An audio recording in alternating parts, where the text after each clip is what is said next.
afternoon, Lincoln. How are you? Welcome back. Anuj, hi mate, how are you? It's so nice to speak to you again. I know that we've both had a busy week, and yeah, I'm looking forward to this conversation. This is where the rubber meets the road, the exciting execution and implementation part of GTM strategy. So yeah, I'm looking forward to getting into it.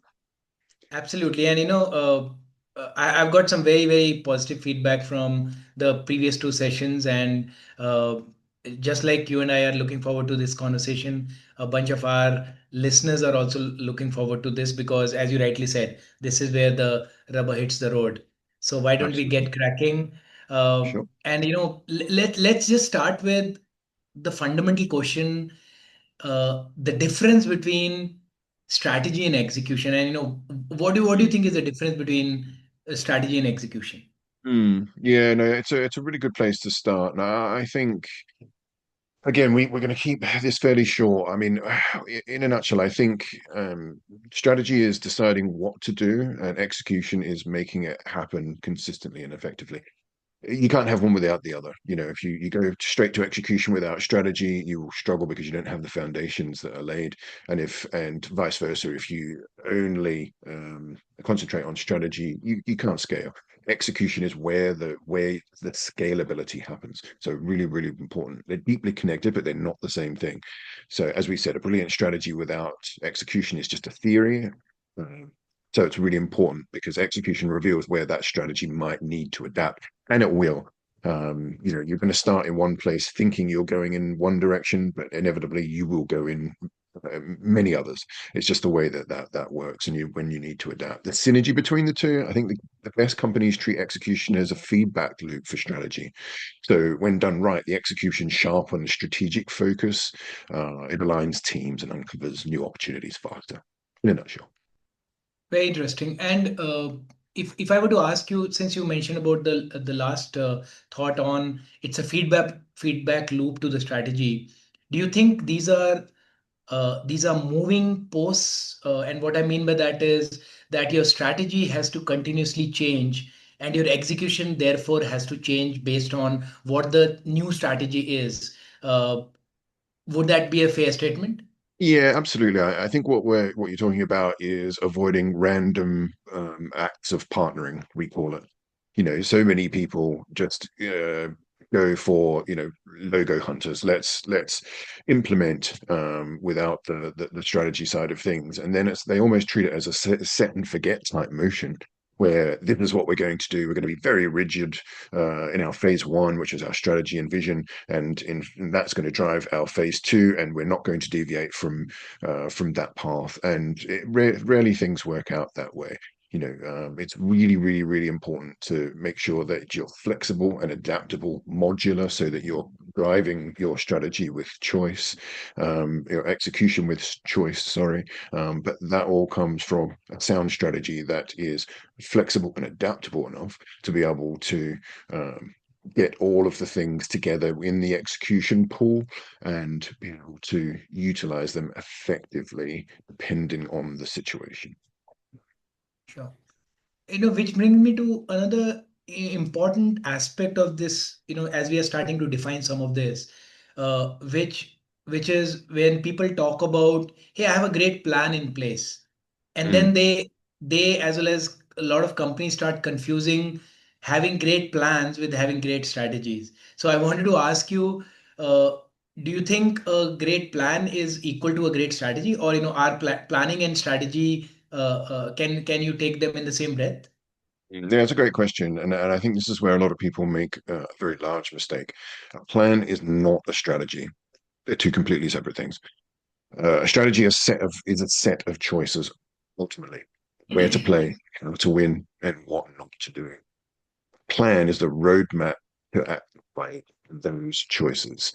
Um, I think the confusion happens when companies mistake tasks for tactics, which again are two different things. They're just listing activities. And when you do, it doesn't actually mean that they're tied to strategic outcomes. You need both, but don't let a plan become a checkbox exercise. Execution needs intent, not just motion. Got it. Got it. Great. Um, and as we start looking at, let's say, companies start looking at their execution methodology and what their strategies are, how much of a factor do you think localization of that strategy is? So I'm looking at a global GTM, and I'm then starting to look at how should that GTM look like. Do I start then thinking about what would that GTM strategy look in local markets? How do I then start thinking about that? Do you think that localization is important, or there are certain elements of that that could be very uh, cross market in terms of execution? What are your thoughts around that? Yeah, no, that's huge, and you've hit on something that's so important, especially in go-to-market motions using ecosystem-led growth that are breaking into different geographics. Ultimately, uh, enablement is where traction, trust becomes traction. We call it. So, what we're doing is it's a recruitment drive, essentially. You're recruiting partners. So when we're talking about localized execution, it's really important, but it has to be done with purpose. It isn't just language translation, for example. It's cultural translation. It's things like timing and buyer behavior adaptation, even partner alignment. You localize when your core go-to-market assumptions don't clearly or cleanly to the new market, then you're going to have a problem. For instance, if a buyer trust signals in Germany, for example, might be vastly different from those from the UK, and I guarantee you they will be. So things like messaging, channels, and even pricing might need to be dynamic and need to shift. But keeping the core positioning consistent is very important. So we always say localization is adaptation, not reinvention. Sure. And if I were to kind of just extend that question in terms of localization of execution and strategy, in the channel and ecosystem parlance, what would that look like? Yeah, it's a good question.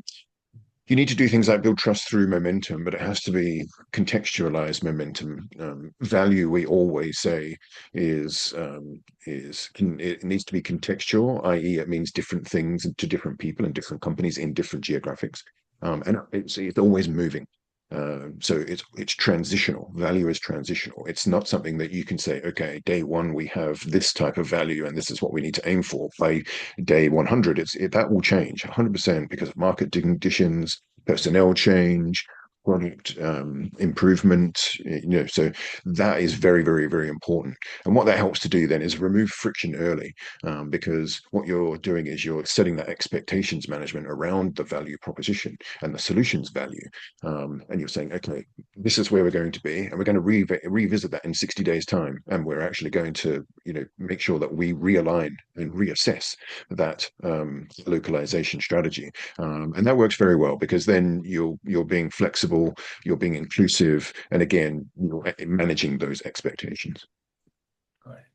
You touched upon another area there about where am I in 60 days, 100 days, essentially about the goals. And Mm. that's where I thought we should also talk about how important, or what's the importance of aligning your whole execution engine with where your goals are. So what are your, for example, your 30, 60, 90 goals, or your Mm. 100-day goal? How important is that piece of aligning your execution with your business goals?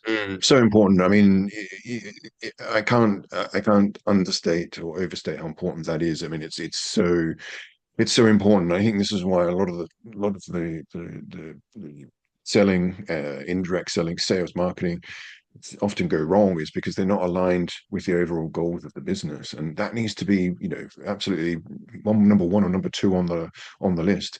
I think that's where a lot of companies that we see trip up. Execution becomes disconnected from the outcomes. They're busy, but they're not moving the needle, Anuj. And I'm sure you've seen that as much as we have. Business goal alignment essentially means everybody, again, sales, marketing, partnership, product, is pointing in the same, is pointed at the same definition of success for the business. That could be revenue for some, it could be pipeline, the other product adaptation or adoption, retention, whatever that may be. Best practice for us, tie every go-to-market initiative to a business KPI. If it doesn't link to a goal, it's either noise or a nice to have. Simple as that. Awesome. I think we have done already. We have done two sessions earlier. We are starting to now get into strategy, localization, and localized strategy, and also execution.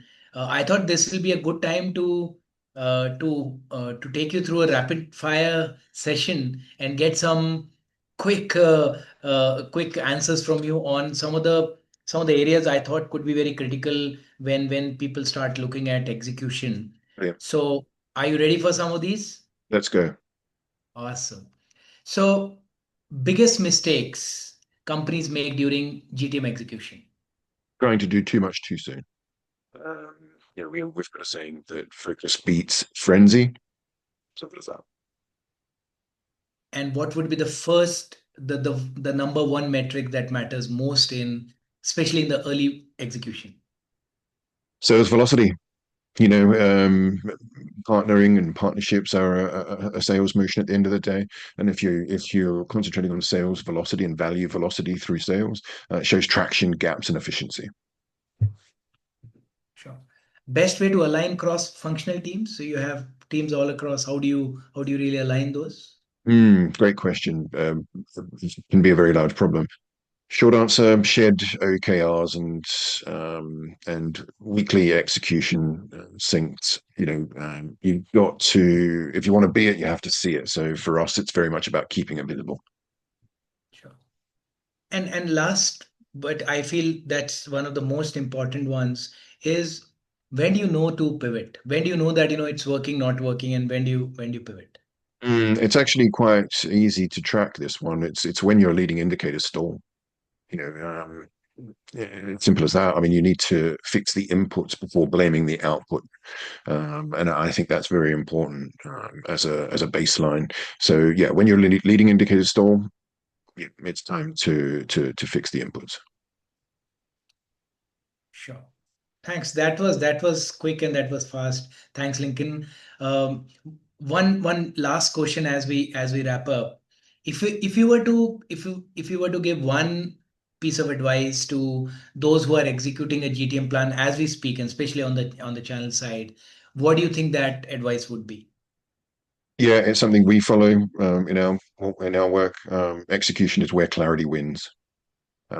Communicate early, prioritize relentlessly, and measure what matters.